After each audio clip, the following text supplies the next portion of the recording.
오늘 함께 나누고자 하는 말씀은 제목을 이렇게 삼았습니다. 한번 따라해 보실까요? 나도 이렇게 다 같이 좀 한번 따라해 보시죠. 주일학교로 다시 돌아갔다 생각하시고 나도 너희 안에 거하리라. 아멘이십니까? 우리 신앙생활을 하는 여러분들을 향해서, 저를 향해서, 나를 향해서 세상 사람들은 뭐라고 부르나요? 그래도 오늘 나오신 분들 중에 제가 이렇게 질문을 할 수 있는 분이 나오셔서 감사합니다. 우리 유튜브 부장님 다른 사람들이 바라봤을 때 부장님을 향해서 뭐라고 부르시나요? 성도라고요? 네. 그 성도라고 하는 말과 또 흔히 교회를 다니는 사람들을 향해서 뭐라고 부르죠? 좀 영어 비슷한 말로 크리스찬 혹은 그리스도인이다라고 이야기를 하잖아요.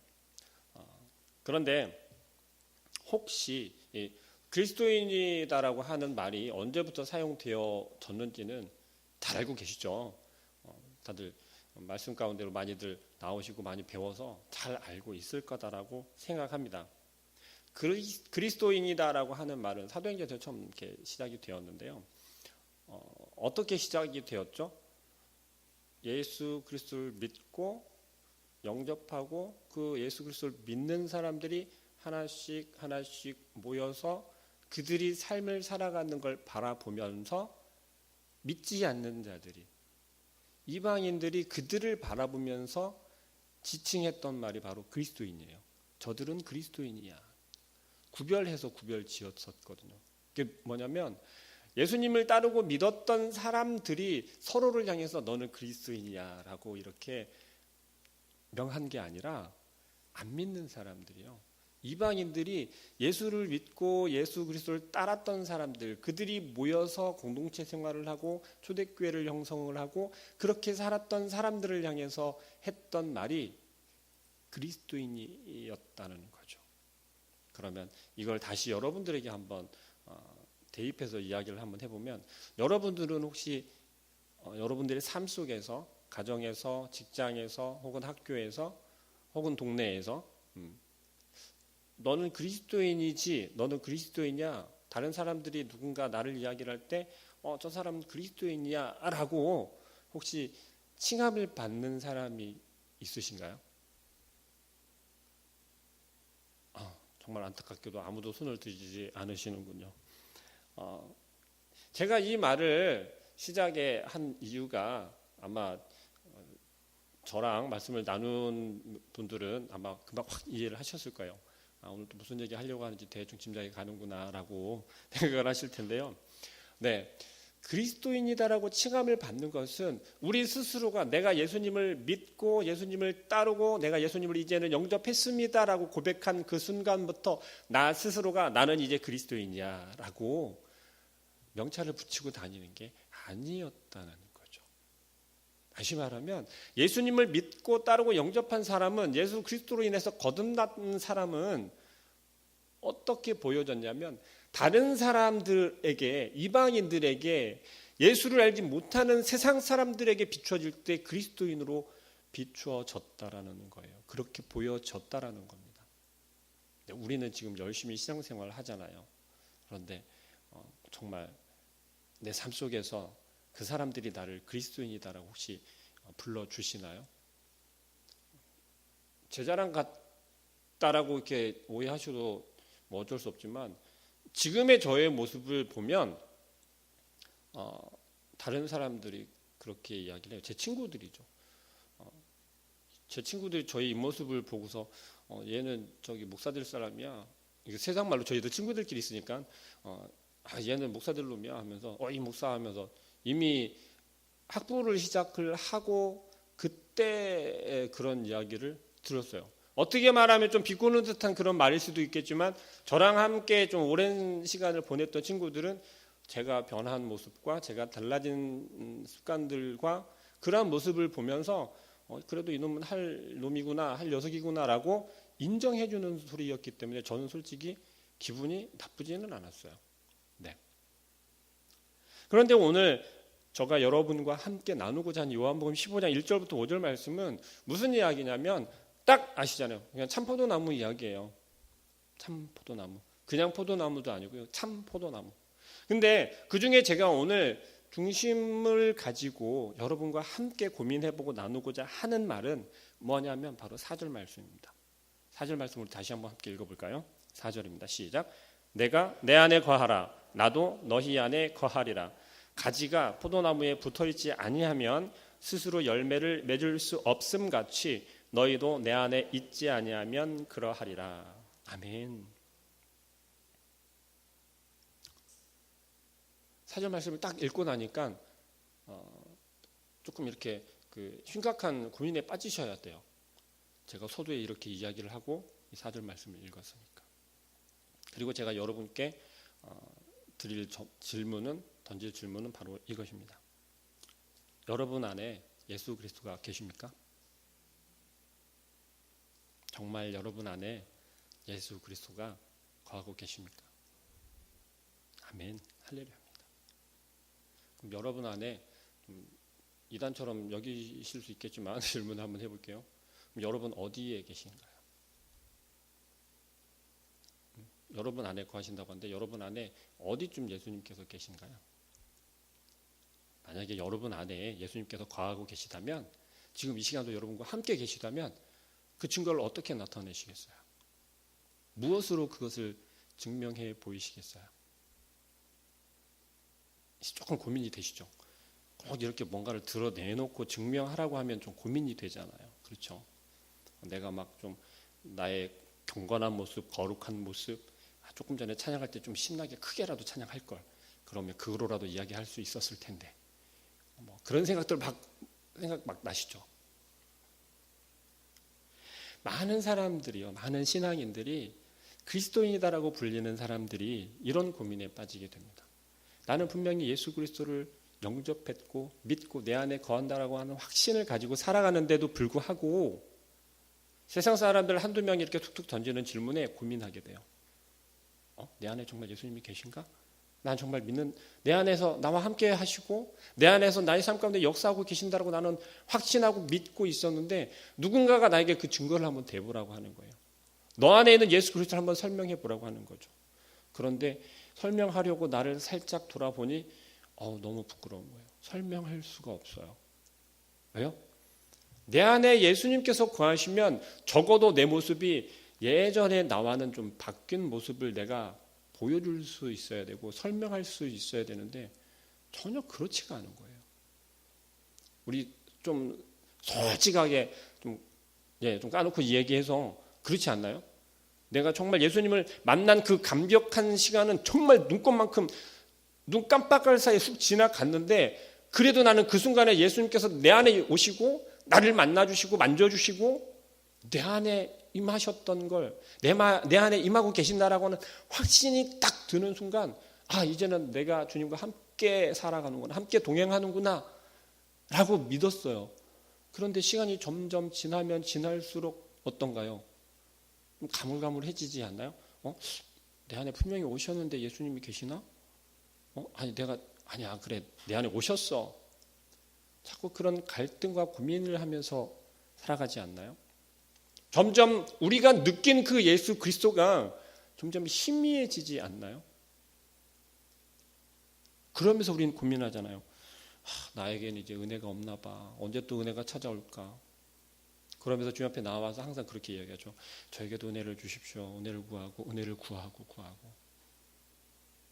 그 은혜가 뭐예요? 우리가 구하는 그 은혜가 뭐예요? 그잖아요. 내 안에서 주님 역사해달라고. 내 안에 임해달라고. 그럼 좀 우리가 이야기를 할 때 죄송합니다. 이런 표현 써서 좀 웃기지 않나요? 난 분명히 예수님을 만났어요. 내 안에 오셨다고 나는 확신을 했어요. 근데 지금 다시 또 구하고 있어요.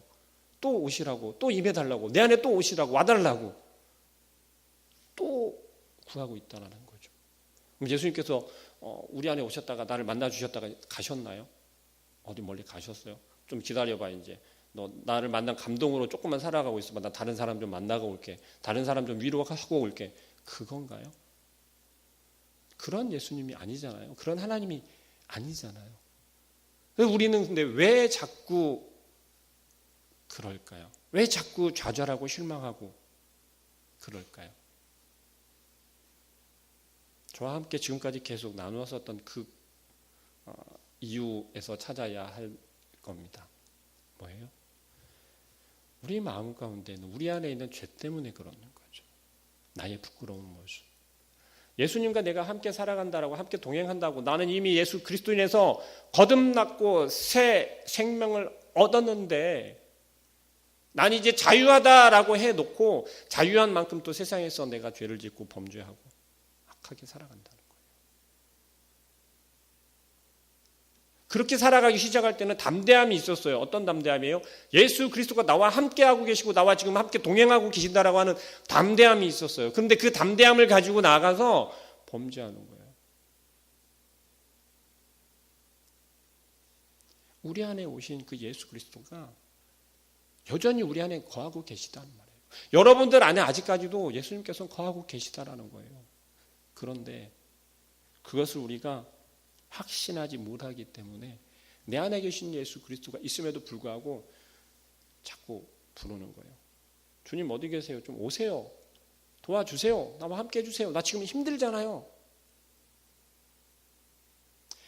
하나님께서는 뭐라고 얘기하십니까? 오늘 본문 말씀에서는 그러죠. 내가 내 안에 거하면 나도 너희 안에. 그런데 다시 한번 생각해 봅시다. 예수 그리스도를 내 안에 모시기 위해서 내가 내 마음 가운데 있는 나의 모든 더럽고 추한 것들을 다 내어놓고 거듭났을 때 그때 우리가 예수 그리스도를 영접할 수 있잖아요. 그 과정 가운데 우리는 어떻게 되는 거죠? 우리가 거듭날 수도 있고 새로운 삶을 살 수 있고 우리가 죄의 문제가 해결이 되려면 그리스도 안으로 들어가야 되잖아요. 결국은 우선순위를 따지자라는 게 아니에요. 예수 그리스도가 내 안에 오셨을 때 우리가 예수 그리스도 안으로 들어갈 수 있다는 거예요. 요한복음 15장 이하 말씀 계속 보면요. 거한다라고 하는 말이 굉장히 많이 나와요. 내가 너 안에 거하고 네가 내 안에 거하고 그리스도의 사랑 안에 거하고 우리는요 여전히 예수 그리스도와 함께하고 있다는 거예요. 그런데 뭐예요? 우리가 그것을 망각하고 있고 확신하고 있지 못하기 때문에 우리가 그러한 확신이 없는데 우리가 그 예수 그리스도를 만나기 위해서 내 안에 모시기 위해서 얼마나 많은 노력들을 합니까? 기도하고 말씀 묵상하고 헌신하고 또 봉사도 하고 성경에서 이야기를 하는 것처럼 원수를 사랑하라고 해서 사랑하고 용서하고 엄청난 많은 노력들을 하잖아요. 그런데 우리 마음 가운데 있는 예수 그리스도를 우리가 믿지 못하고 확신하지 못하는데 그렇게 하라고 한들 우리의 마음에서 진정으로 그러한 기도와 그러한 헌신과 용서가 가능할까요?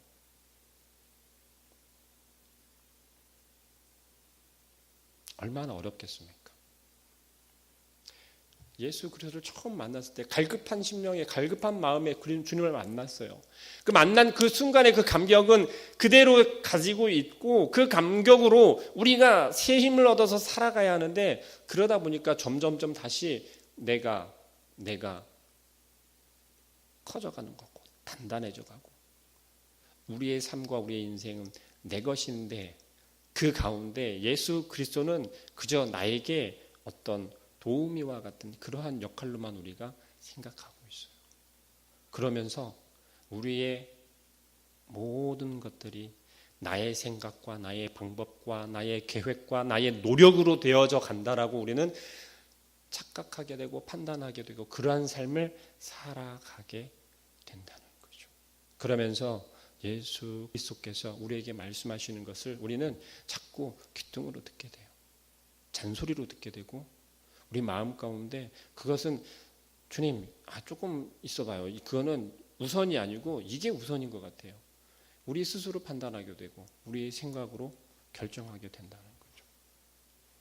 우리의 삶이 정말 곤비하게 되고 곤란한 상황이 되었을 때는 가장 의지해야 하는 게 누구라는 걸 너무 잘 알고 있어요. 무조건 주 앞에 나오잖아요. 그런데 그러한 문제들이 해결이 되고 조금 삶이 평안해지거나 아니면 길이 조금 보이는 것 같게 되면 그 순간 우리는 어떻게 되냐면 여기서부터 이제 제가 할 수 있어요. 내가 할 수 있어요. 그렇게 된다는 거죠. 우리 안에서 열심히 함께 동행하시고 함께 눈물 흘리시고 기뻐하셨던 그 예수 그리스도는 이제 좀 가만히 쉬고 계세요. 제가 이제 해볼게요. 된다는 거죠. 그 순간부터 우리가 힘으로 할 수 있을 것처럼 여겨지고 그렇게 되는 것처럼 보여지는 그 순간 이제 예수 그리스도는 저기 뒷방에 좀 계시고요. 이제 제가 알아서 다 할게요. 우리 안에 거하시는 그 예수 그리스도가 다시 말하면 우리가 예수 그리스도 안에서 거해야 하는데 점점 집 밖으로 나아가고 있는 거예요. 우리 아이들 어떻습니까? 제가 아직 아이를 키워보지도 않아서 이런 얘기 하는 건 참 웃기는데요. 아이들이 조그맣게 우리 서아가 있으니까 얘기를 하는 거예요. 조그말 때는 지멋대로 하려고 해도 부모님들이 자꾸 이렇게 하면 부모님 말을 들어요. 그리고 하지 말라고 하면 좀 고집을 부리다가도 안 되겠다 이제 좀 생기니까 겁도 나고 무섭고 하니까 말을 듣고 그 안에 있어요. 그런데 조금 커봅시다. 현종이는 말을 참 잘 듣는 아이라서 좀 그래요. 말도 좀 안 듣고 말썽도 좀 부리고 해야 되는데 그 정도 또래가 되면요. 제가 만났던 아이들을 보면 그 정도 또래 아이들이 되면 가만히 있질 않아요. 부모님 말 잘 안 들어요. 듣는 것처럼 대답은 하는데요. 대답하면서 저쪽으로 튕겨나가요. 그 아이들을 바라보면서 저는 어떤 생각을 하냐면 이런 생각을 하는 거예요. 내가 그리스도 안에서 거할 때는 정말 평안하고 걱정할 것이 없었는데 내가 그 품을 떠나니까 그리스도 안에서 벗어나려 하니까 벗어나 보니까 어려운 거예요. 힘든 거예요. 문제투성인 거예요. 걱정투성인 거예요.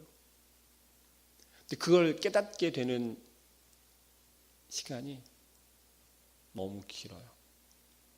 처음부터 그걸 깨달으면 한 발자국 바깥에다 내딛었을 때 느낄 수 있다면 아이쿠야 하면서 우리 아이처럼 서아 윤지 이런 녀석들처럼 바로 돌아설 거예요. 그런데요. 이게 좀 커놓으니까요. 그 정도 가지고선 무섭지 않은 거예요. 경험이 있잖아요. 우리의 신앙이 그런 거예요. 우리의 모습이 그런 거예요. 오늘 말씀하시는 게 참 포도나무의 비유를 해서 이야기를 하고 있지만 그것은 뭡니까? 바로 예수 그리스도 안에 거할 때는 그 모든 것이 우리에게 허락되어져 있고 우리가 평안할 수 있고 풍족할 수 있고 하나님 기뻐하시고 하나님 뭐 하시는 삶을 살아갈 수 있다는 거예요. 그런데 우리는 어떻습니까? 우리 마음대로 하나님 말씀대로 살아간다라고 말은 하면서도 머릿속에서 마음속에서는 벌써 하나님 말씀대로 이렇게 하면 돼. 그런데 그렇게 하기 전에 내가 이렇게 해보니까 같이 할 수 있더라. 이걸 먼저 해도 되더라. 우린 벌써 머릿속으로 계산이 다 되잖아요. 하나님 원하시는 건 그 계산이 아니에요.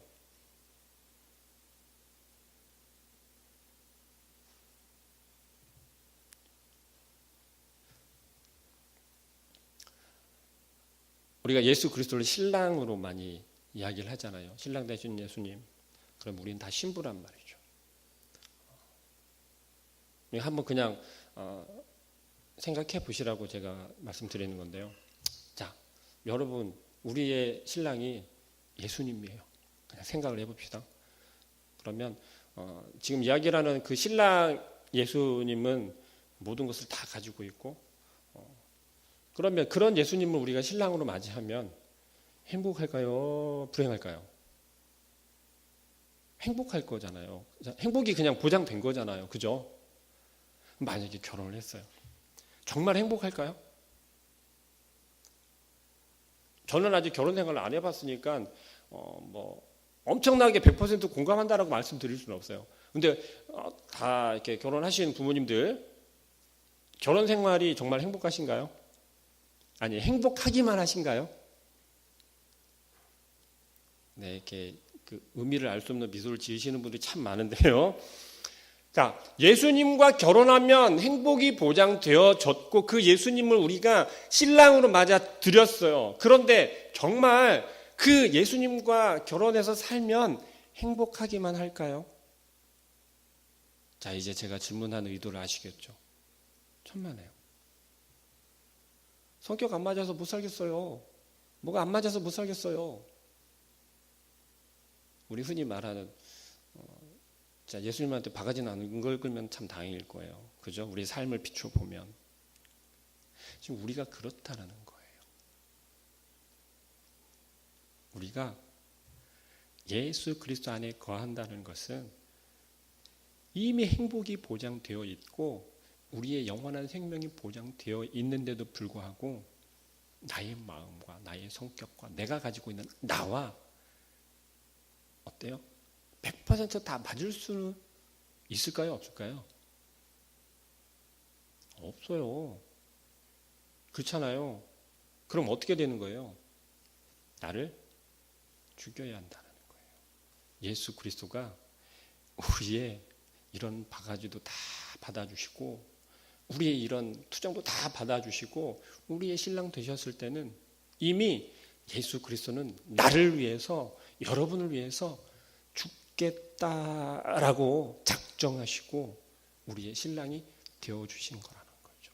그런데 우리는 그런 마음이 전혀 없어요. 나는 죽고 싶진 않고요. 행복하고만 싶어요. 우리 마음이 그렇지 않나요?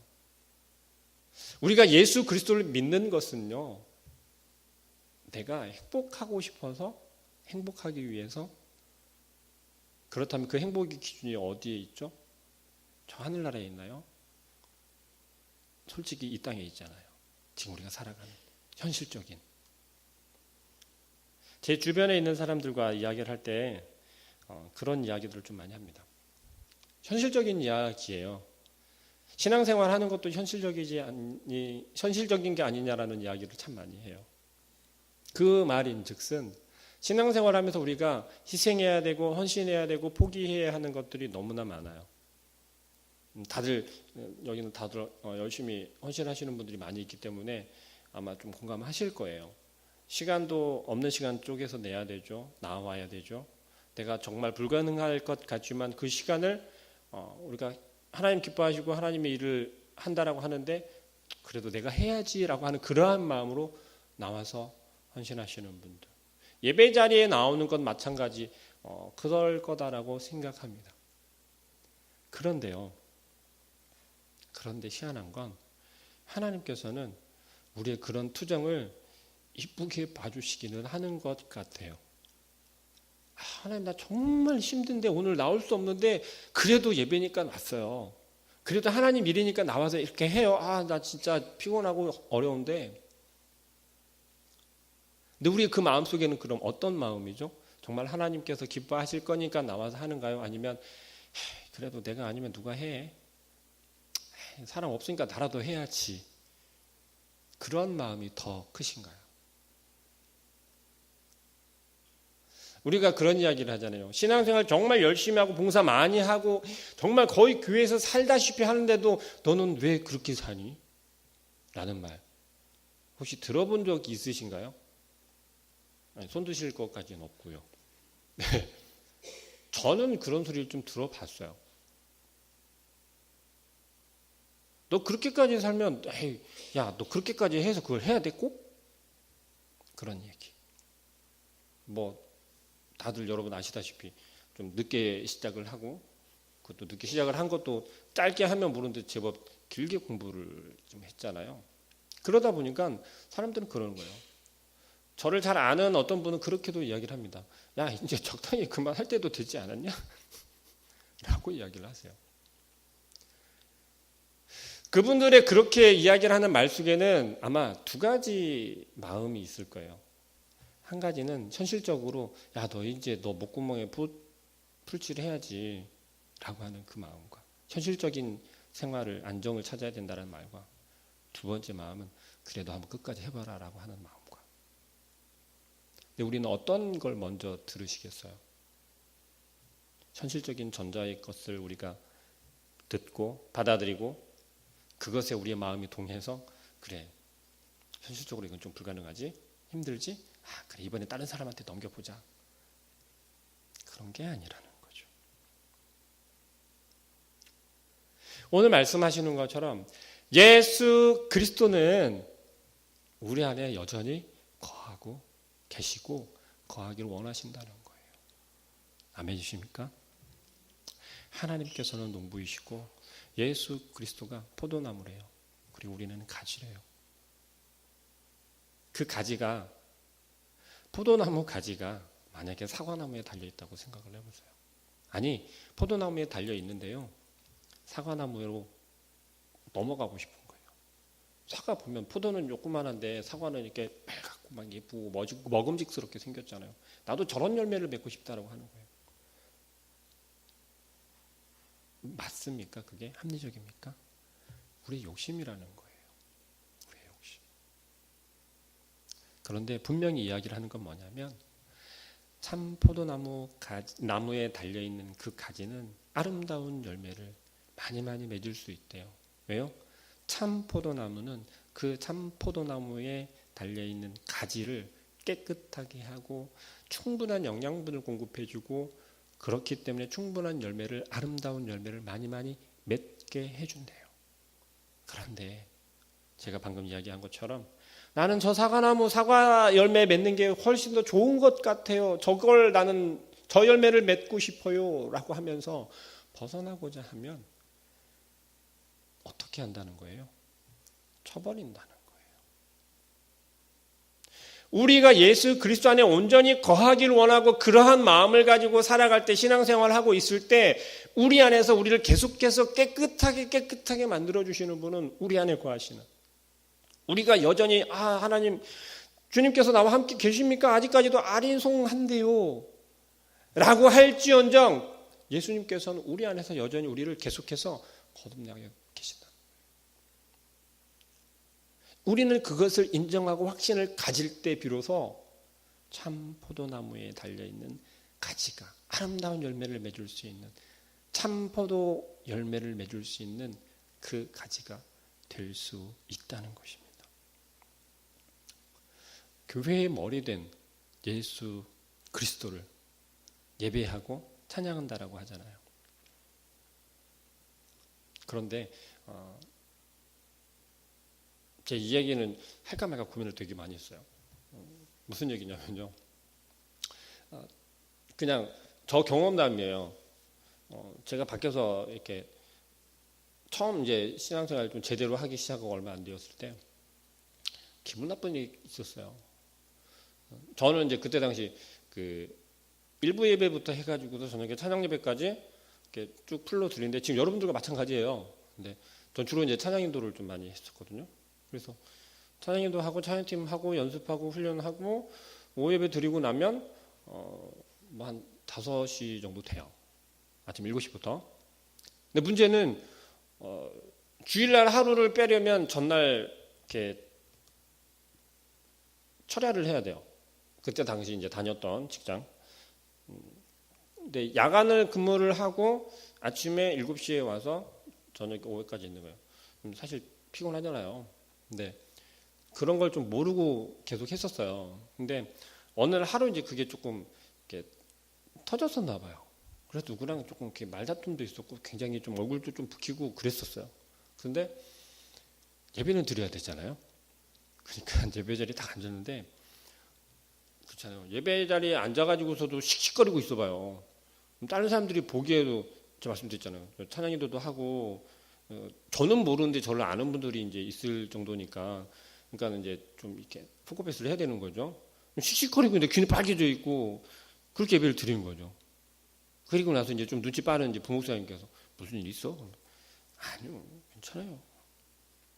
그리고 돌아서서 이제 뭐 교회 이제 주차장을 나가면서는 씩씩거리면서 다 죽여 말어 막 그러면서 그랬던 게 문득 생각이 났어요.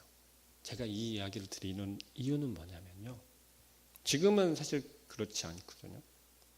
아니, 솔직히 말하면 안 그러려고 좀 더 많이 노력을 해요. 무슨 얘기냐면요. 여러분들 교회 나오시기 전에 혹시 집에서 남편과 아내와 혹은 자녀들과 부모님과 다투고 나오신 적은 없으신가요? 없다고 하면 아마 거짓말이겠죠. 그리고 나와서 지금 이 자리에 앉아서 어떻게 예배를 드리시나요? 아닌 척 드리잖아요. 괜찮아. 아무도 몰라요. 싸운지는. 예수님도 모르고. 근데 중요한 건 그거예요. 마음속에 예수님이 몰랐으면 좋겠다. 내 이런 모습을 몰랐으면 좋겠다. 그런 마음이 아니라 다른 성도들이 몰랐으면 좋겠어. 저 김지사가 몰랐으면 좋겠고, 목사님 절대 이거 눈치채면 안 돼. 흉이야. 창피하잖아. 자, 어떤 마음이 더 크신가요?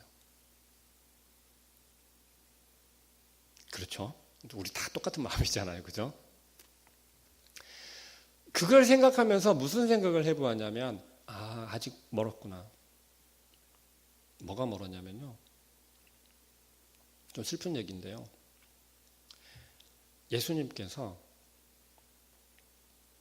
우리의 죄를 다 감당하시고 그 값을 지불해 주신, 그거는 피 흘려 죽으시기까지 하신 그 예수님께서 지금 내 옆에 앉아있는 그 김집사보다 우리 목사님보다 못한 거예요.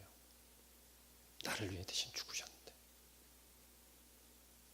그들에게는 내 모습이 창피하고 나의 부끄러운 모습이 창피해서 감추려고 하고 안 그런 척하고 있는데 내 안에 계시다라고 하는 그 예수님께서는 다 알고 계시고 현장에 있었잖아요. 다 듣고 계셨잖아요.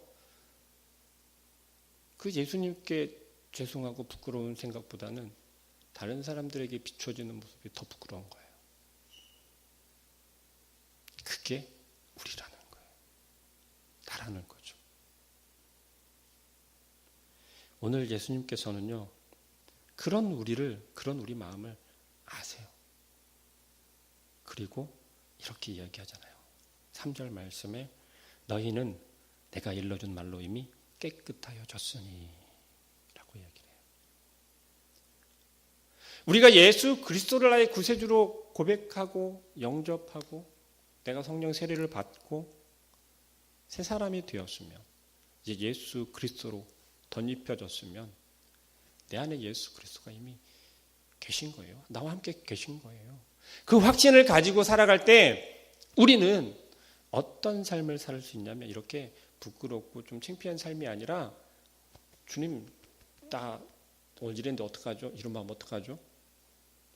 그 자리에서 그저 주님께 구하고 주님께 고백하면 예수님께서 내 안에 계신 예수님께서 위로해 주시고 우리의 마음을 평안하게 바꾸어 주실 줄로 믿습니다. 우리는 혼자 고민하고 혼자 해결하려고 할 때 많이 넘어지는 것 같아요. 우리 세상 살아가면서 범죄하지 않을 수 없잖아요. 제가 계속 말씀드렸잖아요. 새벽 시간에랑 우리는 죄 짓지 않고 살아갈 수가 없어요. 그런데 그 짓는 죄를 어떻게 할 거예요? 고백해야죠. 해결해야 되잖아요. 문제가 있으면 문제는 해결해야 된단 말이에요. 그럼 어디에서 해결할 거예요? 주 앞으로 나와야죠. 그 즉시로 주님께 고백해야죠. 주님 오늘 나 또 실패했습니다. 어떡하죠? 나 또 넘어졌어요. 또 붙잡아 주세요. 일으켜 주세요. 회복시켜 주세요. 용서해 주세요. 용서할 수 있는 마음을 주세요. 그게 우리가 우리 안에 예수 그리스도를 온전히 모시고 우리 안에 거하시는 예수 그리스도로 우리의 삶을 살아갈 수 있다라는 것을 우리는 다시 한번 깨닫기를 원합니다. 사람 눈에만 피하면 되는 게 아니고요. 우리 안에 있는 모든 만물을 창조하셔서 다 주관하고 계신 그 아버지 되시는 아빠 되시는 하나님의 시선을 피할 방법은 없다라는 것. 그 안에 우리가 살아가고 있기 때문에, 그 안에서 우리가 말하고 행동하고 있기 때문에, 만약에 영원한 죽음에 대한 두려움이 있다면, 아니 바꾸어 얘기하면 영원한 죽음에 대한 두려움이 없다면 그냥 그렇게 사셔도 돼요. 그런데 만약에 눈꽃만큼이라도 두려움이 있다면, 내 안에 거하시는 나를 사랑하셔서, 도대체 알 수도 없는 나를 사랑하셔서 나를 대신해 죽으시고 나를 새롭게 깨끗하게 예수 그리스도의 피로 덧입혀 주신 그 하나님의 사랑을 맛보며 살아야 하잖아요. 그것은 솔직해지는 방법밖에 없다는 거죠. 솔직해지기를. 예수 그리스도께서 우리의 고백처럼, 주님, 나의 구세주로 주님, 내가 주님을 바라봅니다. 주님을 붙잡고 의지하고 살아가겠습니다. 언제나 나와 함께 해 주십시오. 그러면 내가 부끄러움 없이 하나님 앞에서는 정말 갓난아기와 같이 천진난만하게 내 모든 걸 끄집어 내놓고 고백하고 하나님께 나아가겠습니다. 우리의 삶이 이렇게 그 예수 그리스도와 함께하는, 그래서 하나님의 기쁨이 되는 삶을 사시길 소망합니다. 함께 기도하겠습니다. 사랑하는 하나님, 하나님께서 우리에게 그 사랑을 보여주시고 우리에게 말씀하시는 것은 너무나도 간단하고 쉬워서 우리가 정말 이렇게 해도 될까 싶을 정도로 하나님 앞에 나아가며 하나님을 바라본다라고 합니다. 주여, 우리의 미련한 마음이 아니라 지혜로운 마음이게 하여 주시어서 나를 위하여 흘리신 그 예수 그리스도의 십자가, 그 보혈의 피가 나를 새롭게 하고 나를 거듭나게 하며 내가 험한 세상을 살아갈 수 있게 하신다는 것을 믿게 하시고, 또한 그 확신을 가지고 오직 예수 그리스도만 의지하고 붙잡고 살아가는, 그래서 하나님의 기쁨이 되는 그런 우리 삶이 되게 하여 주시옵소서. 예수 그리스도 이름으로 기도합니다. 아멘.